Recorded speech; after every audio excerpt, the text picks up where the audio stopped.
con la apertura del año judicial, que se producirá, como saben, el viernes 5 de septiembre. En esa apertura del año judicial, que preside Su Majestad el Rey, como todos los años, pues yo tendré el honor de asistir como ministro de Presidencia, Justicia y Relaciones con las Cortes, también la presidenta del Consejo General del Poder Judicial y el fiscal general del Estado, porque así se establece siempre en la apertura del año judicial. Desde luego, el fiscal general del Estado está en plenitud de sus facultades. Creo que ha sido muy repetida la pregunta sobre la situación del fiscal general del Estado, y desde luego también es muy conocida la posición que tiene el Gobierno de apoyo al fiscal general del Estado, a la magnífica labor que está llevando en la persecución del delito y en contar la verdad.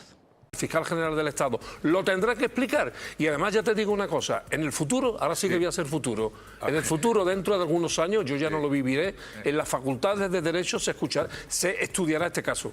Bueno, han preguntado al ministro de Justicia, Félix Bolaños, ha dicho que entre defraudadores confesos, refiriéndose a la pareja de Ayuso, y los fiscales, se quedan con el fiscal. Lo decía así Félix Bolaños. Nuestra confianza absoluta y plena en el fiscal general del Estado y en la Fiscalía en su conjunto cuando se enfrentan a presuntos delincuentes y a defraudadores confesos. Álvaro García Ortiz es un servidor público ejemplar. Bueno, y está el juez Hurtado, un juez polémico, un juez, ojo, que se oponía, por ejemplo, y fue el único en ese tribunal, a condenar al Partido Popular por la Gürtel al título lucrativo. Un juez que cuando fue Rajoy a declarar en el caso de la Gürtel como testigo, llamó la atención porque se oponía a preguntas diciendo que no era pertinente unas cuantas de las cuestiones que le hacían. Parecía que salía al corte ahí como un central, un defensa central tipo Pepe o interpreten. Este es el juez Hurtado que ahora mismo procesa al fiscal general. El señor Bárcenas manifiesta que quien recibía los sobresueldos eran el presidente, el secretario general y los vicesecretarios. La pregunta no es pertinente. Otra pregunta.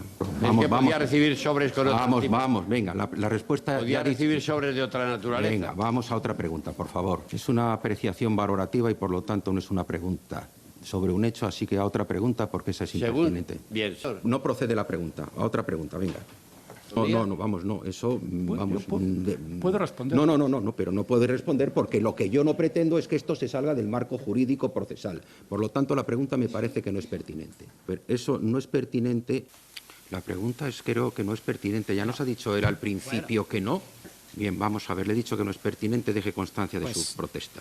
No es pertinente, no era pertinente. Javier Aroca, el juez Hurtado. Bueno, yo creo que hay actuaciones judiciales que no necesitan comentarios. Pues estamos aquí para comentar. Sí, pero quiero decir que muchas veces no se comentan las cosas con palabras, sino se comenta, como se decía antiguamente en los tebeos, con un ejercicio de agudeza visual, y en este caso auditiva. Todos los ciudadanos del Estado y ciudadanas que nos están escuchando y nos están viendo acaban de escuchar lo que ocurre. Luego, por tanto, no necesita mucho más explicación, pero si diré una cosa, esto tiene mucho que ver con lo que se dice en el auto, que se dice que el Gobierno le ha dado instrucciones al fiscal para que filtre sin ninguna prueba, y sin embargo ahí no dejaba hablar a esa persona que quería hablar. A los abogados de la acusación. A los abogados de la acusación. O sea, ¿cómo se explica las cosas? Por eso te digo que no hace falta comentar mucho, aunque sea mi obligación y la tuya. Sí. Algunas veces le propongo a la gente que dentro de ese pensamiento crítico que tú y yo tan, creo, valerosamente defendemos, pues simplemente escuchen y vean. Bueno, es curioso porque a la hora de escuchar es polémico el juez. Así Hurtado, no somos sospechosos. Estamos hablando de un juez que también se opuso a que incluso Rajoy fuera a declarar esa vez. Se había opuesto. Luego cuando declaró, pues permanentemente hubo preguntas que impidió hacerle. María Molero, un polémico juez Hurtado que ahora procesa al fiscal general, al que se sitúa en la órbita del Partido Popular. ¿Por qué, María? Pues vamos a verlo, Jesús, vamos a situarnos y vamos a ver quién es realmente el juez Ángel Hurtado. Hablamos de uno de los encargados de enjuiciar uno de los mayores escándalos de corrupción que afectaron al Partido Popular, la trama Gürtel, y su figura se hizo más conocida cuando fue el único juez del tribunal que se opuso a que Mariano Rajoy declarara como testigo. Hurtado defendió con vehemencia que la comparecencia del entonces presidente no aportaría nada al caso e hizo lo posible por agilizarle el mal trago a Rajoy. Pero también el juez Hurtado fue el único juez del tribunal, atención, que se opuso a condenar al Partido Popular a título lucrativo por la Gürtel. Es decir, alegaba que el partido no se habría beneficiado económicamente de esos delitos y que no podía responder por lo que hacían sus agrupaciones. Y un dato más sobre el juez Hurtado. Fue ascendido, ni más ni menos, que al Tribunal Supremo en 2020, cuando el Consejo General del Poder Judicial aún estaba dominado en mayoría por el PP. El juez recibió 19 votos a favor. Bueno, un Consejo General del Poder Judicial, gracias Mario Molero, que por entonces tenía ya el periodo caducado, pero dio tiempo a que se aupara al juez Hurtado. Mateo Balín, son datos muy interesantes. ¿Qué está ocurriendo aquí? Son muy interesantes porque el fragmento que habéis puesto es el grueso de la sentencia que provocó la moción de censura en junio de 2018. Estamos hablando de un fragmento esencial en la historia reciente de este país. Y que Rajoy perdiera el poder. Efectivamente.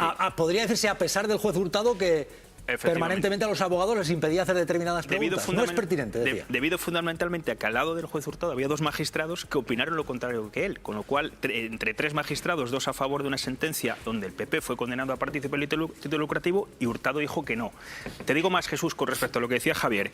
Efectivamente, en el auto de hoy habla el juez Hurtado de que, a raíz de indicaciones recibidas por Presidencia del Gobierno, el fiscal general y su subordinada filtraron este correo. Bien, el 31 de marzo, o sea, no hace mucho tiempo, en otro auto en el que decidió no imputar a Pilar Sánchez Acera, una exalto cargo de Moncloa, decía el mismo juez Hurtado que no llegaba a la conclusión de que desde Moncloa se filtrara nada. Esto fue hace menos, el 31 de marzo, o sea, ha cambiado de tesis en 2 meses y pocos días. En este caso, Mateo, es polémico, se está diciendo, apuntado a Javier Aroca, el hecho de que el juez Hurtado dice en ese auto que hubo indicaciones del Gobierno al fiscal general, pero ¿hay prueba en ese auto? No, ¿Lo explica?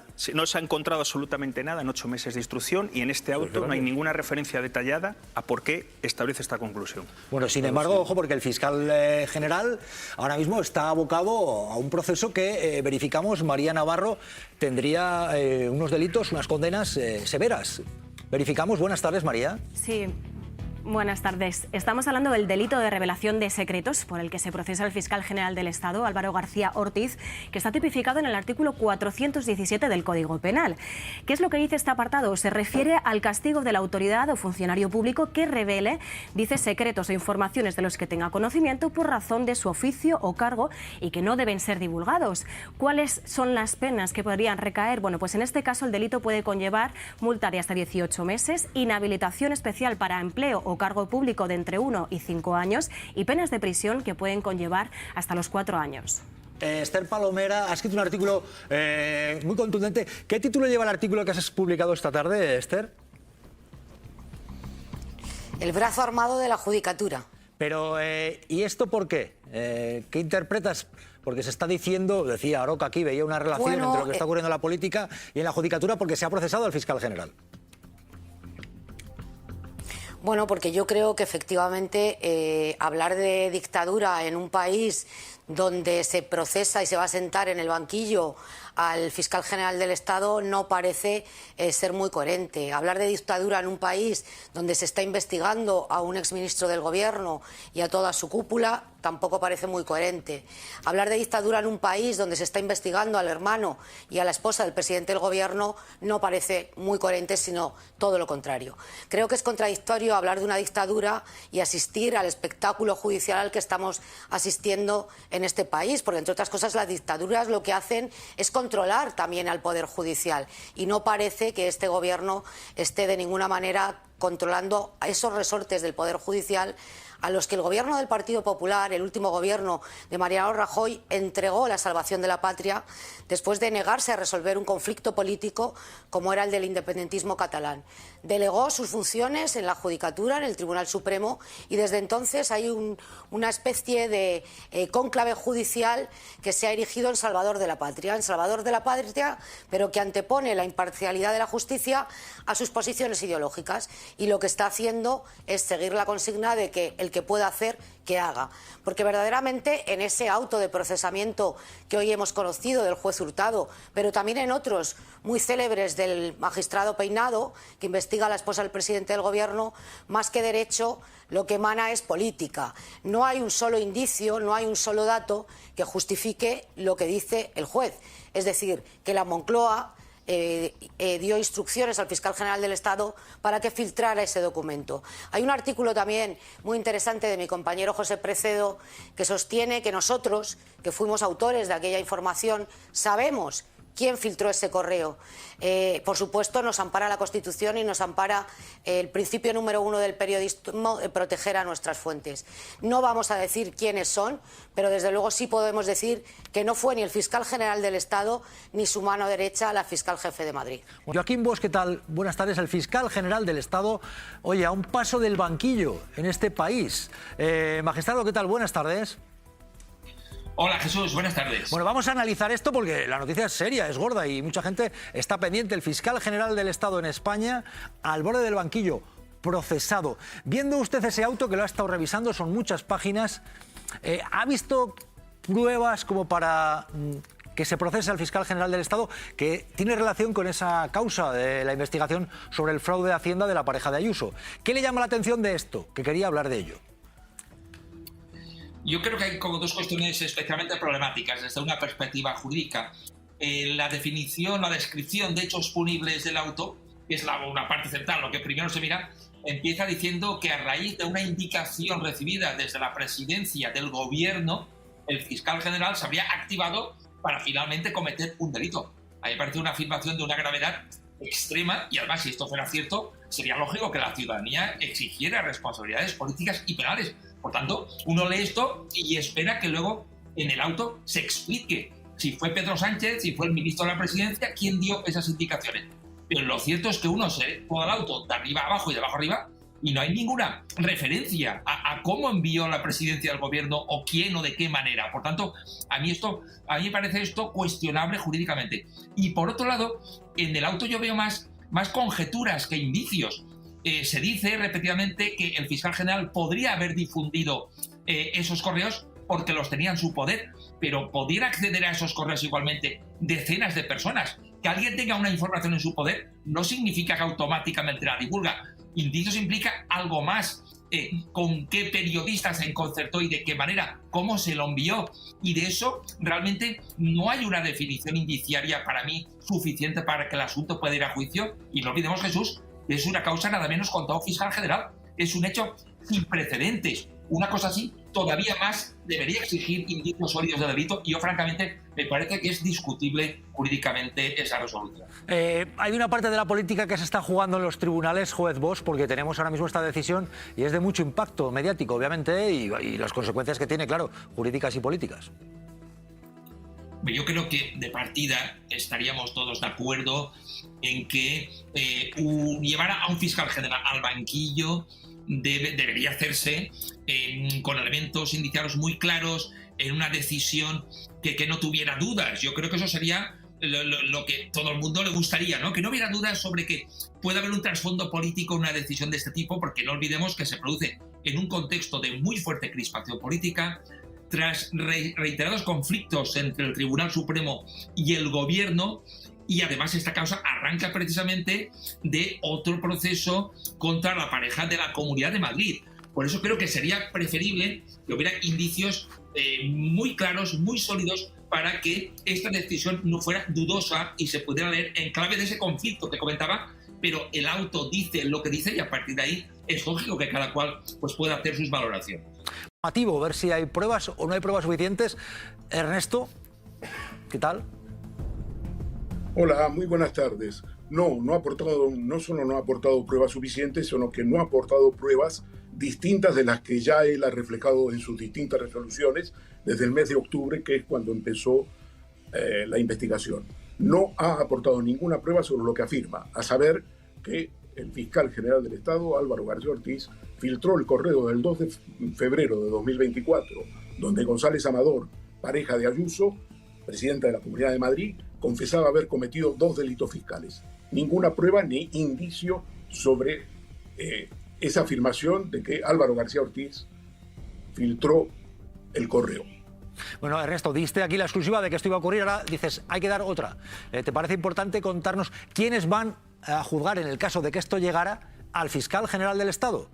Ernesto, cuéntanos. Bueno, es importante conocer cuál va a ser el tribunal de enjuiciamiento. Álvaro García Ortiz todavía tiene que pasar por el auto de apertura de juicio oral, por lo tanto no es inminente el juicio, pero sí tenemos que saber que el tribunal va a estar compuesto por 7 magistrados. los mismos 5 que ya abrieron causa contra él el 15 de octubre del 2024 y 2 magistrados más. El tribunal será presidido por Andrés Martínez Arrieta, que es actualmente presidente en funciones del Tribunal Supremo. El magistrado Marchena, que presidió la sala que abrió causa contra el fiscal general, contra Álvaro García Ortiz, seguirá en la sala, pero como magistrado de a pie. Quien presidirá ese tribunal de enjuiciamiento será el actual presidente en funciones de la Sala Segunda del Tribunal Supremo, señor Andrés Martínez Arrieta. Bueno, pido un titular, Javier Aroca, y está también con nosotros Mateo Balín, gran experto en esto. Vamos a ver, ¿qué te dice lo que estamos viendo? Porque estamos a un paso del banquillo con el fiscal general del Estado. Yo creo que hay un debate abierto sobre que la jurisprudencia advierte que algo que no puede ser secreto cuando ya se revela. O sea, el juez no ha creído a los periodistas, no ha tomado en consideración el hecho de que los periodistas accedieron, varios periodistas del País, del Diario.es, al contenido del correo antes que el propio fiscal general, no lo ha tenido en cuenta, y a partir de ahí el debate va a estar ahí. Sí. Javier, ¿crees que el hecho de lo que tiene que ver con la pareja de Ayuso y el fraude de Hacienda está teniendo consecuencias y se ha tocado esa parte importante del poder? Yo creo que forma parte de una misma idea manifestada a través de distintas versiones, pero por ceñirnos exactamente a lo que está ocurriendo, lo que acaba de decir Joaquín Bosch, yo digo, y si todo es como dice Joaquín Bosch y otros muchos juristas que yo conozco, ¿en dónde descansa el andamiaje de este caso? Y dicho esto, para que mucha gente nos estará escuchando preocupado, ¿cómo nos podemos defender de este tipo de procedimientos? Porque todos podemos ser un día víctimas de esto.